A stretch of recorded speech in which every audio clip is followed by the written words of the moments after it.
El vestuari a punt, el maquillatge enllestit i els espectadors a les butaques. I tots esperen aquest moment.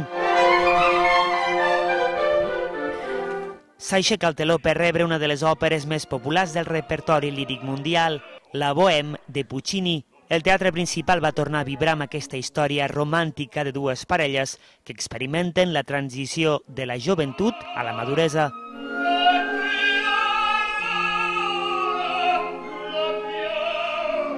L'obra ja es va representar ara farà 9 mesos al Principal i ara torna amb algunes novetats. És la nostra producció escènica, però per aquesta, diguem, reposició, és nutrient que enviar el director d'escena, que en aquest cas és Maurizio Di Mattia, que és un italià d'aquests totals per fer l'òpera, i en aquest cas també la direcció musical és meva, i tots els solistes pràcticament són diferents.